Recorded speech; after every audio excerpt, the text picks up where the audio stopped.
Assalamualaikum. Silakan masuk, Bu. Iya, Bu. Selamat siang, Bu. Silakan duduk, Bu.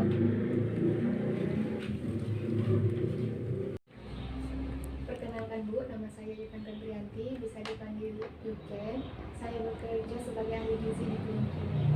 Nah, kalau boleh tahu nama Ibu siapa? Nama saya Ibu Lia.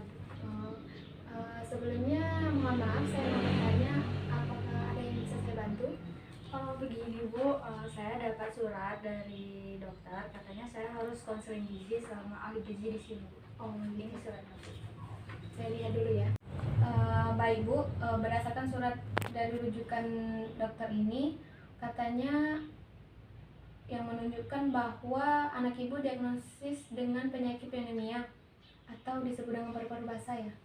Iya, Bu. Sebelum kita memulai konsultasi gizi ini, saya boleh tahu berapa TB sama BB anak Ibu saat ini? Kalau berat badannya itu 12 kilo. Kalau untuk tinggi badannya itu 98. Tunggu sebentar, Bu ya, saya mau cari IMT dulu. Baik, Bu, setelah saya hitung di sini IMT anak Ibu atau status gizi anak Ibu menurut BB per umur normal, menurut panjang badan per umur normal. Sebelumnya saya ingin bertanya, apakah Ibu sudah tahu atau belum yang dimaksud dengan pneumonia itu atau paru basah, Bu? Yang saya tahu ya, Bu, penyakit pneumonia atau paru-paru basah itu adalah penyakit infeksi yang disebabkan oleh virus. Ya, betul sekali, Bu. Tapi di sini saya jelaskan sedikit ya, Bu, bahwa pneumonia itu disebut dengan paru-paru basah atau infeksi akut yang mengenai jaringan paru-paru yang dapat disebabkan oleh bakteri maupun virus. Jadi di sini saya menyarankan Ibu untuk melakukan diet energi tinggi dan protein tinggi. Karena sebelumnya saya mau nanya, apakah Ibu sudah tahu apa itu yang dimaksud dengan diet energi tinggi dan protein tinggi? Saya belum tahu, Bu. Belum tahu. Baiklah, saya akan jelaskan sedikit ya, Bu. Oh iya, kalau boleh tahu anak Ibu berapa kali ya makan dalam sehari? Anak saya itu ya, Bu, dia makannya 3 kali sehari. 3 kali sehari. Seperti nasi itu 100 gram. 100 gram tuh berapa kali makan? Itu 3 kali makan, Bu. Oh, Terus dia itu kalau makannya cuma pakai kecap, kadang cuma pakai kuah sopnya saja, Bu. Cuma ngambil kuahnya saja? Iya, Bu. Terus anak saya juga jarang mengkonsumsi protein seperti ikan, daging itu dia jarang sekali, Bu. Anak saya juga makan buah itu 2 kali dalam seminggu. Dia suka sayur seperti wortel. Tapi anak saya itu kadang dia nggak mau makan sama sekali. Dia cuma suka minum susu kotak itu kadang sehari itu banyak, Bu, sampai 200 ml. Pagi, siang, malam dia cuma suka mengkonsumsi minuman susu itu, Bu. Susunya sehari bisa menghabiskan berapa kotak, Bu? 6 kotak, Bu. Yang berukuran 200 ml.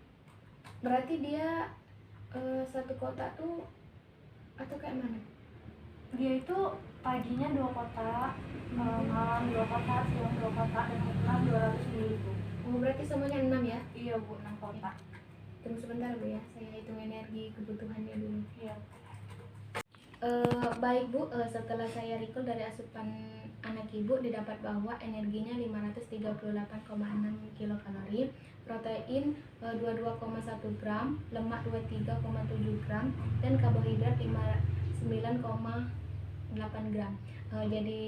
Jadi asupan anak Ibu selama ini kurang, Bu, karena asupan anak Ibu kurang dari 80%. Jadi ini mungkin penyebab dari anak Ibu menderita pneumonia atau paru-paru basah karena kekurangan asupan zat gizi protein. Dan anak Ibu juga sering mengonsumsi makanan atau minuman yang tinggi lemak seperti susu Indomil. Itu karena pada penderita penyakit ini harus banyak untuk mengonsumsi makanan jenis sumber protein yang tinggi seperti ayam, telur, dan ikan. Sebenarnya untuk penyakit ini boleh untuk mengonsumsi susu, tapi jangan yang tinggi lemak.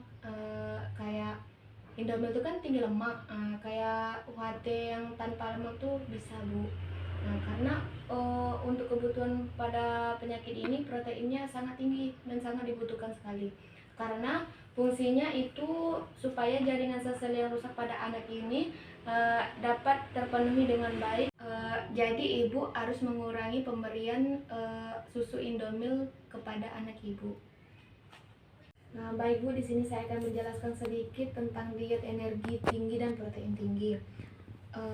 Di sini Ibu bisa lihat bahwa diet ini adalah pengaturan jumlah protein dan kalori serta jenis zat makanan yang dimaksud di setiap hari agar tubuh tetap sehat. Yang dimaksud tetap sehat ini Bu, bahan makanan sumber protein hewani seperti ayam yang saya jelaskan tadi kan, daging, hati, ikan, telur, susu yang saya jelaskan tadi kan Bu. Ibu sudah paham kan? Sudah. Keju sumber protein nabati, kacang-kacangan, serta bahan makanan sumber kalori seperti sumber hidrat arang, beras, jagung, ubi, singkong, roti, kentang, mie, tepung. Sedangkan untuk sumber lemak, minyak goreng, mentega itu tuh jangan terlalu berlebih Bu, sesuai dengan kebutuhan pada pasien ya. Apakah ada yang Ibu tanyakan lagi yang kurang jelas? Sepertinya saya udah cukup jelas Bu. Ya.